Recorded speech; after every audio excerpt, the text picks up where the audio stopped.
বাংলা বছরের প্রথম রাত্রে কালবৈশাখী ঝড় ও বৃষ্টি শুরু হয়েছে। আল্লাহর রহমতের বৃষ্টি অবশ্যই এটাকে বলবে, কারণ দীর্ঘদিন যাবৎ কোনো বৃষ্টিপাত হয় নাই এই গাজীপুর এলাকায়।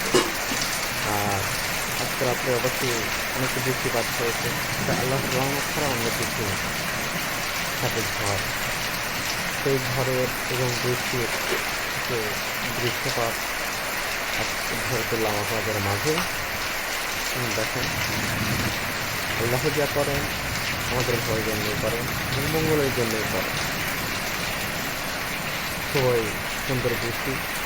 এই বৃষ্টিপাত অবশ্যই আমাদের দরকার ছিল, কারণ মশা উৎপাত বেড়ে গিয়েছিল, রাস্তাঘাটে ধুলাবালির পরিমাণ বেড়ে গিয়েছিল।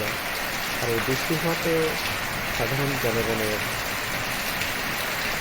সব দিক দিয়ে উপকারের কথা বলতে গেলে জমির ফসল, গাছপালা সব কিছুতে মশার উৎপাত কমে যাবে। সুতরাং আমি আবারও বলবো, আল্লাহ যা করেন মানুষের মঙ্গলের জন্য করেন।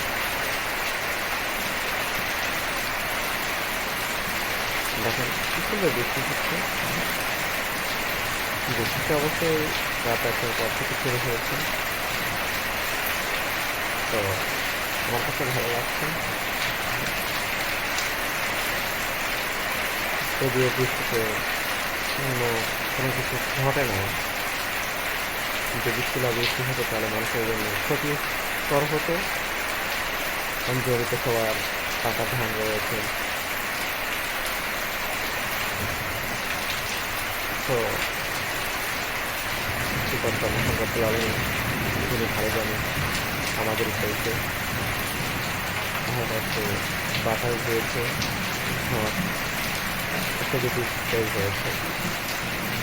এই বৃষ্টিতে অনেক কিছুরই উপকার হয়েছে।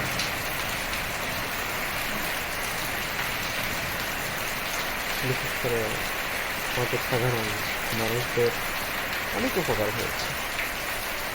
জমির ফসলের, রাস্তাঘাট সব কিছুর কথা বলতে গেলে খুব সুন্দর বৃষ্টি, অসাধারণ দৃশ্য। আশা করি আপনাদের এলাকার খবরটা কি আপনারা সবাই জানাবেন। যেহেতু আমি আমার খবরটা আপনাদের কাছে জানালাম, আপনারা সবাই জানাবেন। আল্লাহ হাফেজ।